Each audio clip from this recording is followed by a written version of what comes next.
All right, guys, how y'all doing? So, this is gonna be part two of the chaotic disaster that turned out to be my trip to Michigan, where I was supposedly joining the off-grid community. So, I'm gonna jump right on in. Everything has happened as far as him taking me to the Wi-Fi, not taking me to the Wi-Fi spot, not wanting to go into town. I then went back to the RV with him against his wishes so that I will know how to get back. Him almost upset that I wasn't going to be leaving my camper unattended because I decided to let my children stay there and I was going to go into town by myself. And now I'm on my way into town. So, as I went ahead, I went into town. It was like 40 minutes to the store that I went to. Oh, hold up. Before I went into town, and before I actually left, because he came to my window and he was like, okay, so you're leaving, and everything, and you'll be fine. If you're lost a few hours, you'll be okay. Here's directions, even though he knew that my navigation might cut off. So that's why I drove back. He didn't know I was going to let my kids stay. I done told him I'm on my way. And he is like, and so finally I was like, okay, well, I'm going to grab some burgers and hot dogs. I'm gonna grab like some hot dogs and some things like that, and then we could have like a little since another one of the families who actually had children were going to be coming in that night. I was like, I'm gonna go ahead and throw something on the grill so that the kids can meet and we can mingle and I could get to know someone else that was there. And so that was the best part of my trip. And anyway, so I'm saying that, and he was like, okay, well, that sounds good, we'll come out, get us something to eat. Remind you, I haven't really spoken to his wife other than saying hi 2 times, one time in person and then one time on the phone before I got there, and I spoke with them at least 4 months. But I was extending the olive branch because, of course, I'm thinking that we family, but we were going to be community, and I had not contacted I hadn't got in touch with my contacts that I had sent my information out to, and so I was like in between. I didn't know how long I was going to be there, so I wanted to make sure that I keep it on a peaceful note, and so went into town. I got the burgers, got the hot dogs, I got some ice cream, chips, sodas, water, little Debbie cakes, just, little something. And, and so anyways, some little cigarillos and stuff too. And so I come back into town. I was gone for maybe it's about 40 minutes there and back. So maybe about an hour, less than an hour and a half. Come back and everything. At one point, and so when I came back, because of course you guys, y'all know I'm spiritual. I had already spoken to my spirit guide to get some assistance and protection and just a little bit of all of exactly what was going on with this. I was given a remedy to help, calm the situation down, and then also to be able to get my ride coming fast. So, and so with that, it's certain things that we do. And at one time, I'll start telling you guys about it. But it's something that everybody that is aware of the spiritual world already does. And that is, once you're in tune with nature, you realize that everything has deprived from plants and nature. Everything comes from them. All medicine started from a plant. And so therefore there are aromas. We all know about smell therapy. There are aromas that can give out a calming effect. There are aromas also that can bring out other effects. Of course, music. You know, I mean, you listen to some music, you automatically want to get up and fight. You listen to other music, it speaks to your soul. You want to calm down, you want to listen, you feel it, you know. So there are certain things in our atmosphere that we can bring together with our intent, and those things will work with you guys. And so nature is where we are the strongest to connect with the spirit world, because it is alive. It is very much alive. It has been here for a very, very long time. And so anyway, I ended up gathering a few things to put together, and I ended up making some scents. And these are different scents that will cause different atmospheres. It'll also calm my atmosphere for me. I mean, just think about it. If you go into a place that smells like food, automatically you get hungry. If you go in a place that smells horrible, I mean, you could get sad, you could get sick, you know, you might have to quickly run out. You go into a place that smells really good, and it like brings some type of a calming effect over you. You know, it's smelling good. You want to listen to this person now, because they are doing something to bring, not, you know, that good smell, which also goes with your emotions, which also talks to your soul, and it resonates with you. How we meet people the first time is how we remember them. So you meet somebody big, sweaty, smelly, give them a hug. Every time you see that person, it's gonna be like you know, I don't know if I should get close. They might be smelly again. Smell good, aroma, something. It's like, I kind of want to stay around and just kind of listen what this person is saying, because man, that smell is just, it's aromatic. Okay. So scents, SCENTS, with your nose, senses, plants, medicinal purposes that can do all type of things. And I ended up gathering some plants because first off, I didn't want any rodents or insects.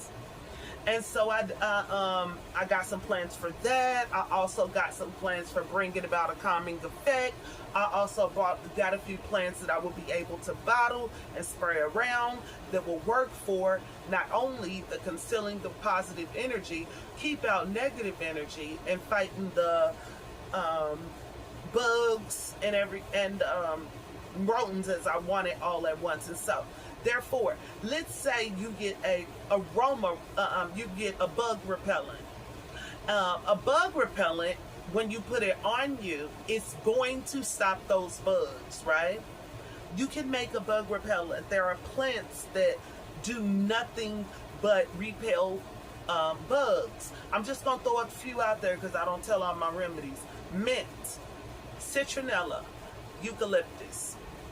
Whenever you use essential oils, that there, just on a scientific fact, will weigh on an insect.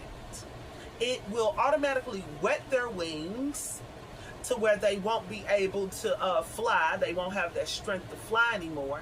You also are going to be using a euthanol or an alcohol base. This dries out their body. These are things that you can prepare at home if you know what to use and how to mix them. So therefore, it is a natural made insect repellent. And then also you can add aromas to it, because like I said, it's starting with mint, you know, the eucalyptus. These all have beautiful smells. And so you can also, and peppermint is a very strong smell also. As we see, different spirits are attracted to different smells whenever you get into that. And so therefore, this is another reason for that. You are repelling bugs. You are also living expelling aromatic scent that is drawing people to you and making them see you and want to hear you. You are also leaving your space and in that atmosphere, and it will draw people. And so let me tell you, I ended up coming back. I went to the store, I came back and everything, picked the plants I needed. I had already made some oils before I left to already do these effects. This is the middle of the woods. There was mosquitoes everywhere. They were wearing long sleeves, long pants.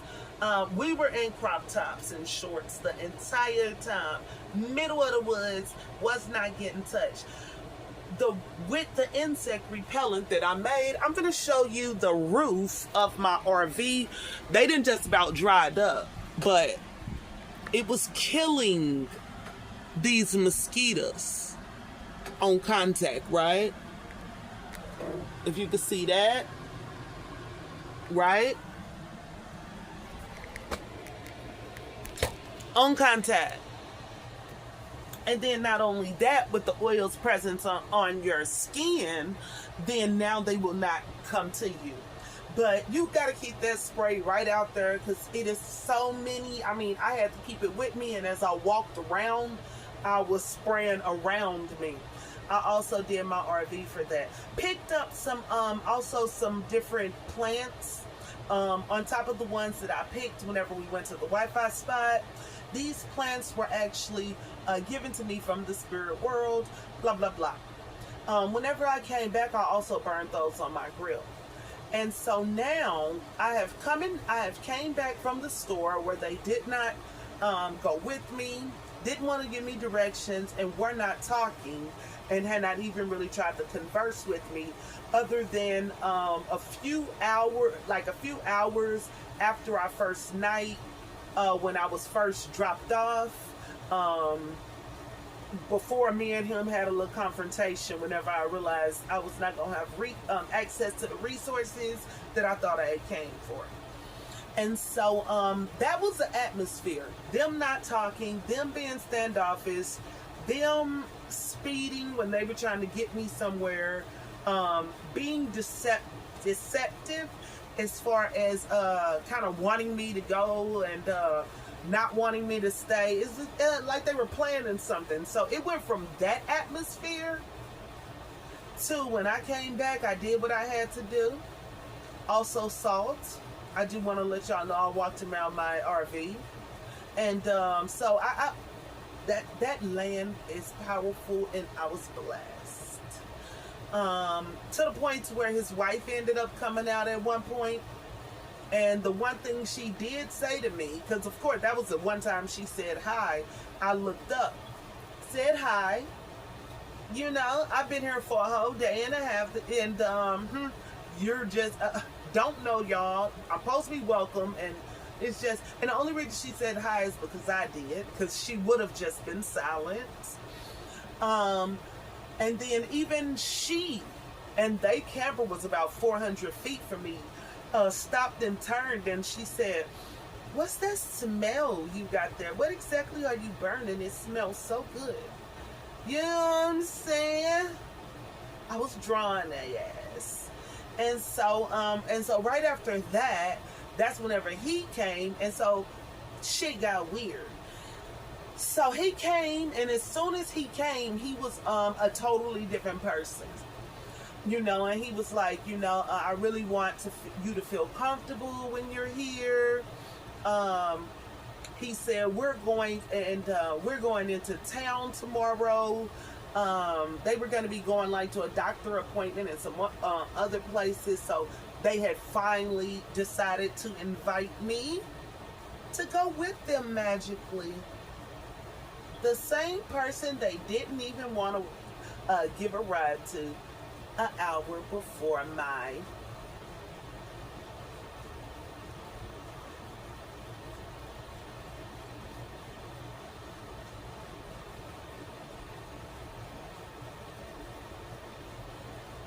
tell y'all as the spiritual world is strong.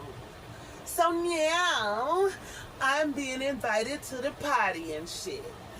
And so he let me know that. And I already knew because by then I had contacted my ride and they let me know they was only 4 hours away. So I'm like, yes, I could talk my shit. But I still didn't. I said what was on my mind, but there was not an argument to be had on his point after that. I mean, it was just smiles and nods. The argument was just somehow knocked right out of him, y'all. Wonder what happened. So, alright, so he came in, he was inviting me out and stuff to go with them. I had already called my ride. He also mentioned that I was out last night and I noticed that you were up at around, 11 or something that night. He was like, is it okay sometime if you just wanted to come out and, do some little chores with me? Or not even do chores, but just keep me company while I'm out in the yard. We could talk and get to know each other. And so I'm just still being cordial, knowing my ass for leaving in 4 hours. My ass had to be like, yeah, I sure will. I didn't want him to know I was leaving. Something about me, well, not something about me, I was told by my spirit guide, he's one of those people that once he knows that he no longer has the upper hand, he is going to try to make your stay and everything around it very uncomfortable. And that was something that he was trying to get out of me that morning before he told me that he didn't want to ride with me. And so there was a little small where he was trying to argue, but I had already also did a little sprinkle that morning. And so I wasn't going to argue. I knew he was going to calm down. And so I got that with him. Damn, where was I? All right, so he wanted me to come, and so anyway, I didn't want him to let him know I was leaving. I kind of felt like it would make him be a little more like weird, like my camper was still up on the jacks, and I noticed when I got back, that's the one thing he was very worried about. He kept wanting to jack down my RV.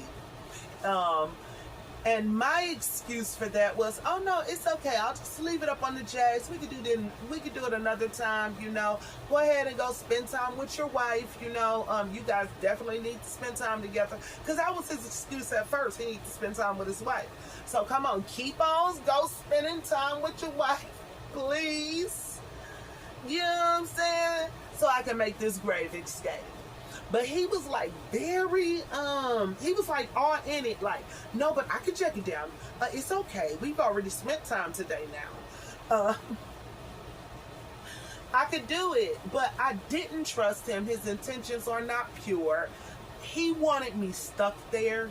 When he couldn't disable my truck, when he couldn't get me lost, when he couldn't separate me from my RV because I left my children, he now was like, you know what? I need to make sure, because he knew that I don't have the tools to jack this RV back up.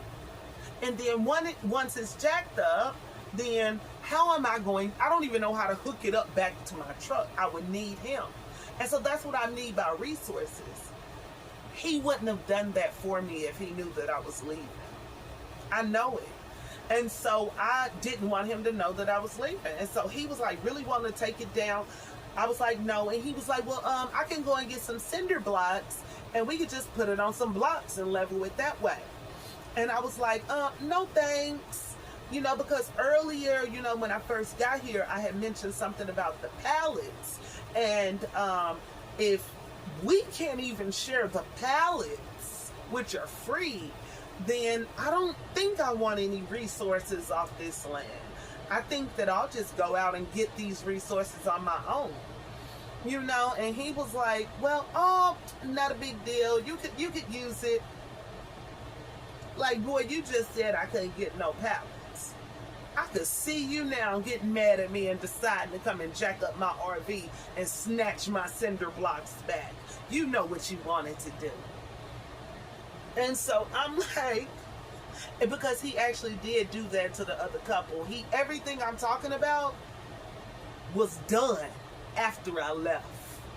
I blessed that motherfucker so he couldn't touch me.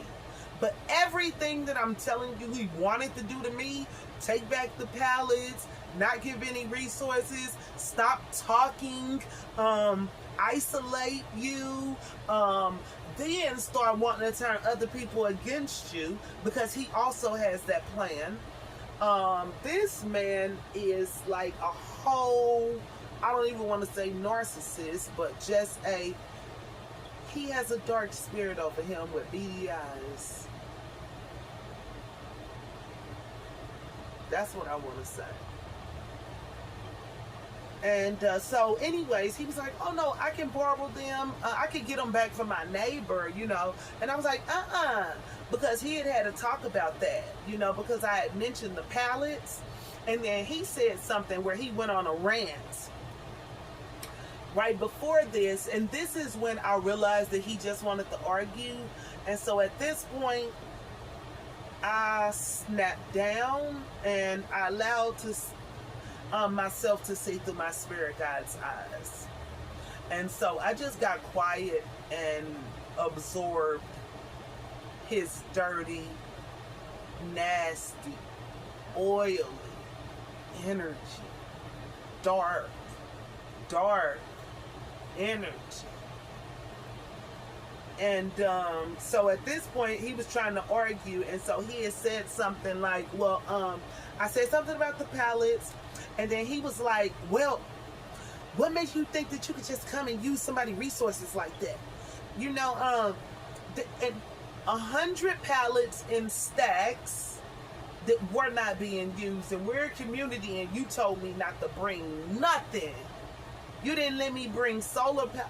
So he told me not to bring anything. And now your pallets are a resource? Do you know I can afford 8 solar panels, 2 batteries, all the converters that I need right now? Do you know that I can pay for Starlink to come out here if I don't want to do that? And I can set that up right now and have Wi-Fi on this grass. And you tripping off some pallets? I love people who trip and who don't share, because I'm such a sharing person. But once I know you're not going to share, oh, you going to feel that. You gonna feel that. So, cause I ain't sharing shit. And he knew it, and he had less than me. Once I got to thinking about it, if I had bought all those things here to his camp, I would have been more equipped than him. And now, him hoarding pallets wouldn't have mattered, because you need my Wi-Fi. You need my electricity.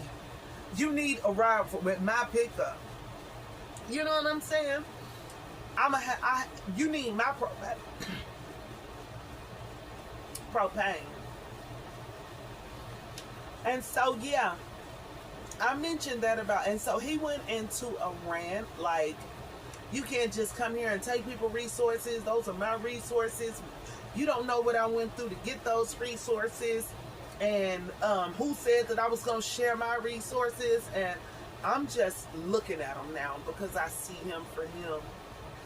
And he went on that rant for a while, switched up a few to go on more rants, and it was nothing left for me to say. I was waiting for my ride. My ride was going to be there in about 2 hours by now. So I had said something. So I was like, no, I don't even need the cinder blocks because of what happened with the pallets. You know, like, this is somebody else's resources. Why am I going to take somebody else's resources? I don't know what they had to do to get those resources. I can just find some myself.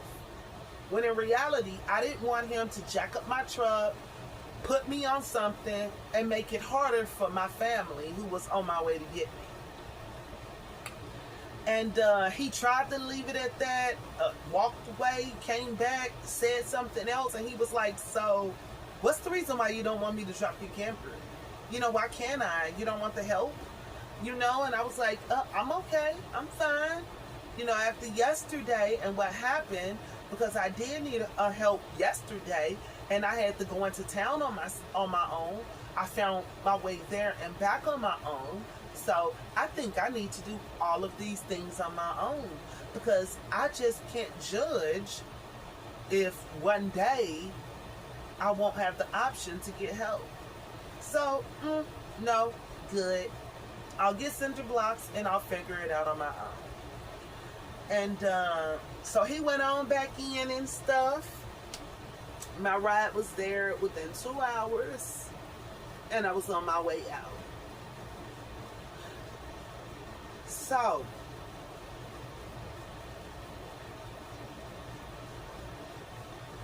all right, I'm finna go, but I do want to say this. That man has very dark energy, guys. Okay? He does not have respect for human life, for women life, for animal life, despite any personality that he is portraying. He is a master manipulator. He wants you to depend on him. Once you depend on him, he's going to feed you pennies and make it seem like he just dug you a well. He will take your life. And I don't mean physically. I mean mentally and spiritually. Find yourself. Because he don't care. And it's only going to get worse.